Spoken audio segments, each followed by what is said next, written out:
Penicillin found in 1828 wouldn't have saved millions, it would have ensured a medical apocalypse that killed even more.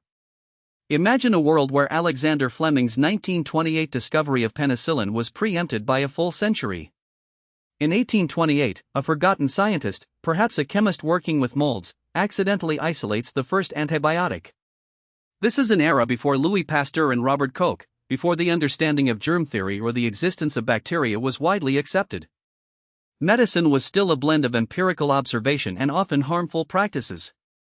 The discovery is revolutionary. By the 1830s, reports spread of a miracle mold that cures festering wounds and feverish infections.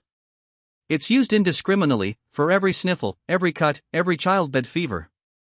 Initially, it seems a blessing. Child mortality plummets. Surgical survival rates soar in the industrializing cities of Europe and America. Population growth, already accelerating, explodes even faster. Public health focuses less on sanitation and more on this magic bullet. Why sterilize water when a simple injection can cure cholera if caught early? The early promise rapidly turns into a nightmare. Without understanding resistance mechanisms, doctors prescribe too little, too often, for too long. By the 1860s, a disturbing trend emerges: some infections no longer respond. Isolated cases of superstrep or resistant staph appear. These are dismissed as anomalies. By the 1880s, these resistant strains are widespread. Urban centers, teeming with larger, denser populations thanks to early penicillin, become breeding grounds for untreatable pathogens. In 1895, a new strain of resistant pneumococcus sweeps through London, killing millions, far more than any previous influenza outbreak. This isn't just a plague, it's a medical dark age where common illnesses become terminal again, but now, the tools that once offered hope are useless. By the early 20th century, the global population is dramatically smaller than our own.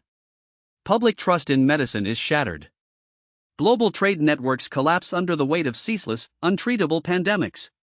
Societies become isolated, fearfully guarding against new outbreaks. The scientific drive for new antibiotics is frantic, but without germ theory's foundational knowledge, progress is agonizingly slow. This timeline never sees World War I as we know it. Humanity is too busy fighting an invisible war against itself. Colonial empires weaken as their populations are ravaged, unable to project power. Our 21st century would be a grim landscape of medically regressed societies, haunted by the specter of untreatable infection, always just one mutation away from total collapse.